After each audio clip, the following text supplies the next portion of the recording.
Hi, Rudy Rodriguez here, and welcome to today's episode of the High Profit Event Show. On today's episode, we have a very special guest, Mr. Richard Blank. Welcome to the show, sir. Great to be here, Rudy. Thank you so much for having me on your show today. Most definitely. And Richard's coming to us all the way from Costa Rica. Is that right? Pura Vida. I'm here in Central America. Been here for the last 22 years. Pura Vida. I love that saying. I have a T-shirt that says Pura Vida. It's a green shirt. It's like one of my favorite shirts from when I visited Costa Rica. And for our audience, a little bit about Richard. And he actually runs a professional call center in Costa Rica. And he's been doing this for running his own business for over 14 years. And prior to that, has over a decade of experience. He actually moved to Costa Rica when he was 24 years old and just became a professional in the field. And in fact, he's trained over 500 employees for one of the largest call centers in Central America. And he currently provides services to a variety of industries and a variety of niches.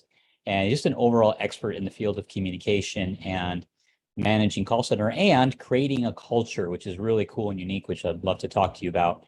That pinball machine you got behind you and why you have that. But Richard, again, welcome to the show, sir. And I think for our audience, if you can kind of give us a little bit about your story, maybe your background, maybe tell us a little bit about what took you to Costa Rica and what eventually brought you into the industry. And then we can speak to the show topic of how to get more people to show up and attend their events. I would love to share my special sauce later on how to increase your attendance and conversions there, of course. My story begins back in Northeast Philadelphia in 1991 when I graduated Abington High School. The majority of my friends were going Ivy League to study medicine and law, engineering and architecture. They had plans, Rudy. I myself, my favorite class was Spanish. And so I doubled down on it. I decided to go to the University of Arizona and be a Spanish communication major. And just like yourself, a professional in public speaking rhetoric. And I also enjoyed nonverbal communication. So everyone also needs something as well. Post-grad, I worked for the importers of Corona. During college, I interned for Telemundo. And so when I was in my mid-20s, I believed that I was prepared enough in regards to language and selling and promotion skills to move to Costa Rica. And so I was given an opportunity from a good friend of mine just to come down for a couple months to work at his call center and teach English. And when I stepped off the plane in Central America, and you know this from personal experience, Costa Rica is gorgeous. And I fell in love with it. And when I was at the call center, I realized, unlike what you've seen on TV and in the movies, there's a lot of amazing people that earn a living doing customer support and outbound prospecting. And so I was amongst hundreds upon hundreds of 20-year-old Costa Rican ticos that were on the phone, speaking in English, getting positive escalations and really fulfilling their job. And so it inspired me. I almost shed a skin that day. I realized that this is what I wanted to do. This is where I wanted to live. And unlike a C-level executive or somebody that knows the finances and contracts, I pretty much learned the business from the inside out. I started as an agent. I learned retention, customer support, sales, human resources, accounting, onboarding, even search engine optimization. And so my good friend offered me an opportunity for almost graduate school to learn this business. Now, I know you're expecting a teenage whiz kid or somebody in their 20s that's a genius and ramps up a company. Rudy, we discussed prior to this podcast that it took me into my mid-30s to be mature enough and have impulse control and enough money saved, where I felt that I knew the industry well enough to throw my hat in the ring, take off for a year, start a business. And so as much as I'd like to tell you there's a shortcut or some sort of tip and trick, a lot of it has to do with persistence and pretty much the dedicated practice that you and I do when we're off the air, all the times we prepare ourselves for our meetings. And so that's what I just wanted to share with your audience today. Yeah, I appreciate you sharing the true story behind your success. I think it's oftentimes overlooked.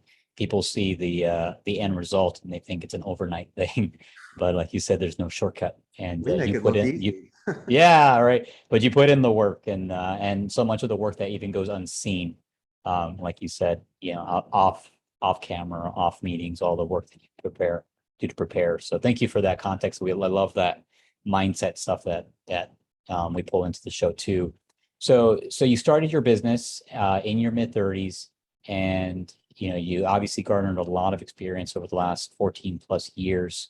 I'm curious, Richard, if you could maybe speak a little bit to um, the show topic of how you've been able to, because I know you shared an experience with me where you were setting appointments for a particular niche and helping set up, having people show up to their event. Can you speak a Yes. little bit to that and, you know, best practices from that perspective? Excellent question. This was a very unique campaign that I had pre-COVID. We were calling CTOs and IT professionals to go to computer seminars just for their own certifications and to upgrade their skills. And so this specific vertical and profile, you're dealing with a lot of people that are non-voice working, they're coding, or they have more introverted skills, which is fine. They're brilliant, but once again, they like to be left alone. So one of our challenges is A, to get through to that department, and B, to be able to converse with them enough to sell the sizzle, to get that commitment, to walk them through what they're about to go through. And especially the sort of follow-ups that we do. The one thing that I suggested for my client is when they do these reminder emails or thank you emails, it was more of like an email template, which is fine. But I also believe an extra 30 seconds by custom making it, by not just saying, sir, you put in Rudy, mention the name of your company. And maybe there could have been something on this call between you and I that was an anchoring. It was a moment where we connected together. And I would like to recap the fact of when we bonded, or the certain interests that you have, or even if you had a promotion at your company, how long you've been that chief technical officer. I'd like to mention that and give you a positive escalation on that letter, just to build the momentum and sell the sizzle. And so when I'm calling you back to remind you, these are not cold calls again. These are courtesy follow-up reminders of the verbal commitment that we had earlier. Now, when you're a CTO, and I'm just using one specific example, that was the main event that I worked for a long time with this client, over a year. So we were making events all across the United States and Canada. And so we kind of realized how to divert an IVR to be able to get through to a department. We kind of understood the jargon and the lingo and the time frame in which they like to speak. We kind of knew the other things that would motivate them to sign up and want to go. And so for us, it was very important, since we were not experts in the IT industry, that we were able to be trained enough to know exactly the sort of event we were representing, which trigger words and areas to get very excited over, and just once again, instead of just trying to be very technical, we were doing it more on the empathetic side. We were really looking into increasing their job stability, their skill set, their experience. And it really wasn't selling, Rudy, because a lot of people claim that there's salesmen out there that force a hand or make the close. No, really from an educated point of view, these individuals made a decision to make the commitment and also to go to these events. So it was a multiple touching process, and where we just wanted to ensure that not only were they reminded, but they were done in a certain professional way, not to kill the call and to make them very excited to go. Yeah, thank you. What I heard from inside of that, Richard, a few key points that I want to emphasize. One, framing it as a professional courtesy, Yes. right? Like you're calling to remind them of a previous conversation, a previous agreement they've made, and this is simply just a professional courtesy, which I think is really important when making those confirmations. Two, what I heard you say is really speaking to the benefit to them. Like, why is it that they're attending this event for them specifically? And speaking in the terms of the benefit, not the technical jargon, but like what's in it for them, right? Because people don't attend an event because they want to have nothing better to do for 2 or 3 days of their life. No, they're there because they want to benefit, getting curious to that and speaking to that. So I thought that was a really important point that that I heard you make there. Exactly. And a lot of the speakers that you have at these events, or it could be something that's very unique. But to me, I think it's more of the networking. It gives them a chance to find other individuals that are in their field. And I always find that it's fascinating when you meet other people that share the same interests and you can build upon that. So they're really going into a comfortable, secure environment when they're going to these seminars. It's not like they're going to something completely off the spectrum that they have no experience in and really don't want to be there. What we've also found is with COVID, a lot of people are apprehensive about going into public spaces or making those sort of commitments because things change and rules change.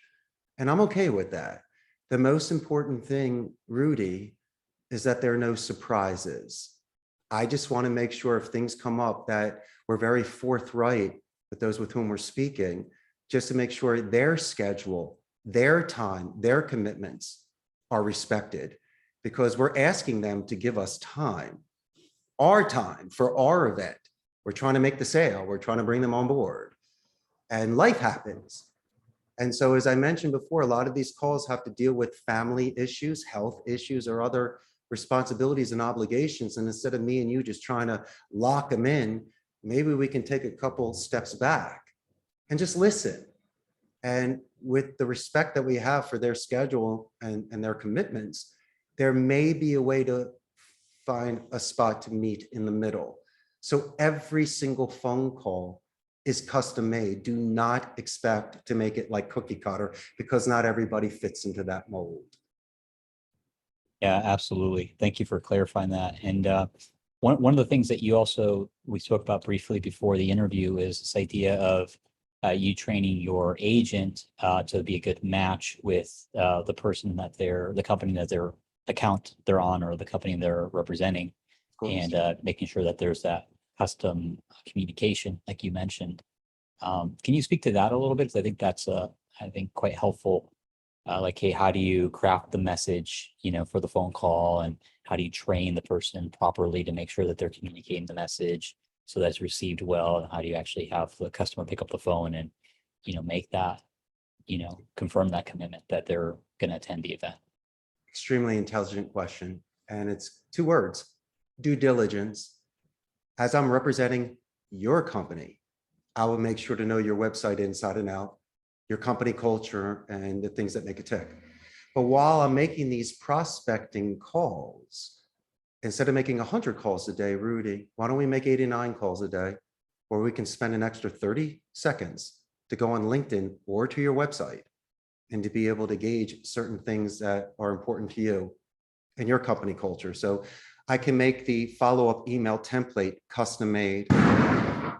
When I'm calling into your company, it would be very important for me as well to know individuals that may be answering the call, the first stage of the impression of the company. So while I'm speaking to somebody prior to being transferred to you to get that commitment, I could also be doing a positive escalation where, Rudy, after I've spoken to your assistant, prior to even pitching you on this event, I'm going to let you know how amazing this individual is. And so what I'm trying to do prior to any sort of contract or commitment on your end, I'm just letting you know that we are representing ourselves in the best light. And we're also really showing admiration and respect with those that work with you. And so this is the sort of momentum and the sort of things on the soft skills on the side that will separate you from any other event planning business, because all they're doing is crunching the numbers, sending out emails, and hoping for the best. Slow down for a minute. I know there's a sense of urgency. I'm not sure how large your list is, but taking 1 extra minute to talk to you, Rudy, for you to talk to me, for us to have the Pura Vida connection, the chances are that you are going to be bringing a lot more people to your event. And then while they're at the event, instead of saying, hey, Rudy, nice to see you. No, in front of 10 people, I could say, Rudy lives in Puerto Rico, has been to Costa Rica. This is my main man. So it's just an excellent way for people to introduce to other people. So someone wouldn't feel comfortable walking into a group of 5 people that already had a conversation. You're already introducing this individual because you know them. So it's not just bringing them to the event. What are you bringing to the event? And if I can have 3 or 4 different aspects of an individual that makes them unique or something to have in common, then I can put certain groups together that will then expand as well. I can only do so much speaking, but if I have 20 different rock stars that are there, they can then expand in those sort of groups. So once again, I'm thinking more of the people, and there's a lot of people out there that if you motivate them enough, they could speak more than you would. for your event. And so, as I mentioned before, there are these certain things that you can connect with people to be able to add that sort of momentum and energy that would assist us in building the attendance. Yeah, thank you for sharing that.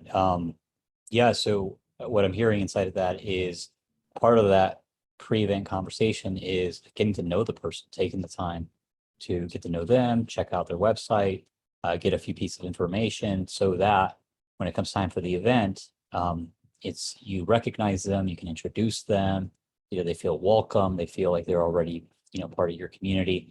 And Sure. I think that's super important, even if it's, the person making the call isn't the person that greets them at the event, but being able to take a few notes and being able to pass those notes on, I think is really helpful. And you mentioned it before, edification, right? Like being able to speak about the person or the event that they're going to and speak highly of it, getting them excited to attend.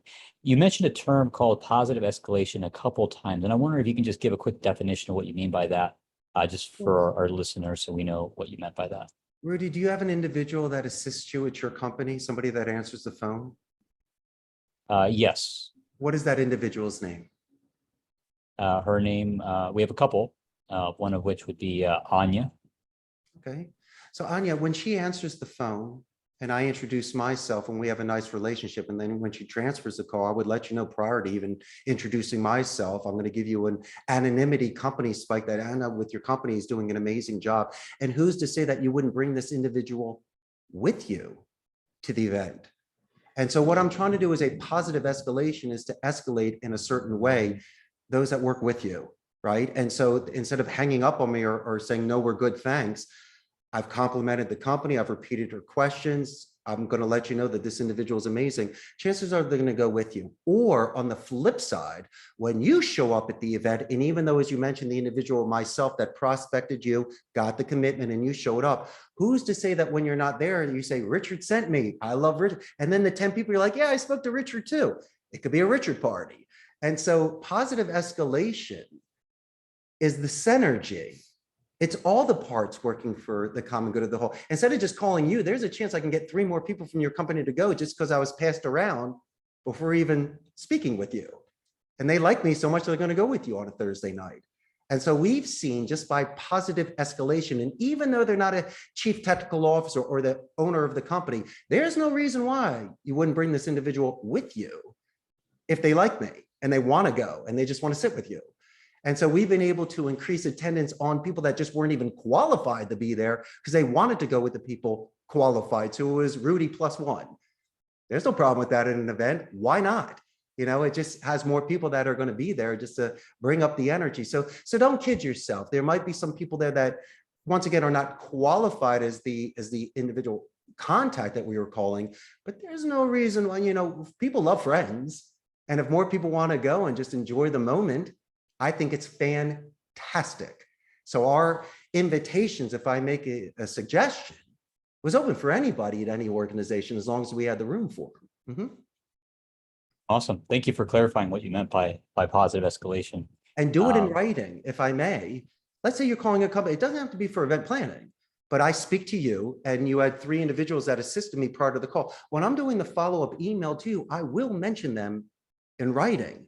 So when I do call you back for that reminder phone call, your assistant's going to love to transfer me again and say, oh, Richard, we've been waiting for you. Oh, he's good to go, but you can speak to him as well. It's not just you. Once again, it are these individuals that are assisting and supporting you. And if I try to sidestep them, if I pretend they're not important, then that's terrible. But if I can shower praise on them, once again, we could potentially increase our attendance by 20%. Or you're going to say, you know what, Richard's such a great guy. And prior to this event, look how he's treating my people. This definitely is the sort of company I'd like to work with. Mm-hmm. Yeah, awesome. Thank you for clarifying that. And Richard, we have just a minute or 2 remaining in our interview time here.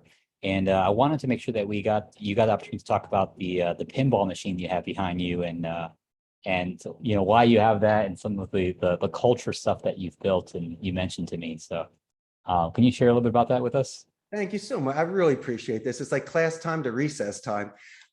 I love gamification. I love the medium of play for my agents. So people in other departments can meet one another. They can let off steam, recharge their batteries. Also, since I grew up in the 1970s and 80s, arcades were huge. And down here, it used to be a hobby and now it's an obsession. And since I can afford it and have the room for it, I go treasure hunting. I currently have 13 pinball machines, 6 jute boxes, an air hockey table, and I'm not finished. A couple times a month, I will go out to a place a couple hours away and kick a tire. And right behind me is a 1961 Ricola Regis that I got for just a couple $100. And I love restoring these beautiful machines. Most of them are older than the agents working here. They all say they played pinball, but they did it online. But you and I both know there's a lot of things that are better real life than on the computer. And one of them are pinball machines. And if you ever heard Elton John's Pinball Wizard, and The Who covered it as well, you really can feel the buttons, the bumpers, the flippers, the lights, the action. You become one with the machine. And if I can have that bonding with my agents in this neutral, safe environment, I will reduce attrition. More people will make friends. And don't kid yourself, when they come back after break, they're more refreshed and ready to go than if they went outside to have a cigarette or sit on their phone looking at Instagram. So those are the sort of environments that I've created where it's neutral, it's fun, and it's just cool to have pinball machines and arcade machines in your office. Yeah, that's fun, man. Thank you for sharing that. I appreciate it. I recently went to an arcade took some young kids to an arcade. And it was a nickel case, and they had all these old machines and arcade games, and just go back and play these games that I played as a kid. And Can you name me one or a few? What machines did you play? I mean, this was not this was still a video game. I played Mortal Kombat. I think it was like Mortal Kombat 3, which I played when I was like 10 years old or something. We have like the that. Ultimate Edition downstairs. We have a line of people to play that, of course. What else did you play? I forgot what else I played that day. You don't do retro gaming though. You don't do Pac-Man or Asteroids like me, or is that too old school? I have in the past, but I didn't this time around. It's boring. Yeah, I got you. Yeah, but it's fun. Everyone can play. It's just one button play. But, exactly. It's simple. But I wanted them to do stuff, as you mentioned, like Mortal Kombat with the machines, where you could do your PlayStation and your Xbox at home or games on your phone. I really wanted to give them, and it's free play, I don't charge them. I wanted to give them that sort of cool gaming experience, but I'm so glad that you like that. It's, I hope it makes a comeback. Yeah, absolutely. Things do work in cycles, but Richard, we just have a minute left here. What would be the best way for people to learn more, reach you, or learn more about what you do? What would be the best way for listeners to connect with you? First thing is you can buy a first-class plane ticket and fly down here and come visit me. But if that's not happening today, you can give me a call at 888-271-6750. Shoot me an email at CEO@CostaRicasCallCenter.com. And one last thing, if I may make a suggestion, we have a very large Facebook fan page. I have 97,000 Costa Rican Ticos are there. And so it can give you a real pulse on the Costa Rican BPO market, business process outsourcing. We're in Central America, proximity to the United States, a democratic society, excellent infrastructure. There's no standing army, 95% literacy rate. And as I mentioned, Amazon, HP, Intel, and Oracle are here. So we have a wonderful labor force. And so go onto that page, you'll see what's going on during the day. There's a lot of stuff happening at night because we're a lot of fun in Costa Rica. And Rudy, I can't thank you enough. I really enjoyed spending time with you and your audience today. And I think your topic of event planning is fascinating. And if done properly, you should pack the house. Standing room only. That's right. Thank you, Richard. Appreciate you being our guest on the show. And for our listeners, if you found value from today, be sure to share this episode with someone who you think would benefit from hearing Richard's message. As well, if you haven't already, do subscribe to our show. We release a new episode on a weekly basis. Thank you again, Richard, for being a guest on the show. We'll go ahead and call it a wrap. Thank you so much, Rudy.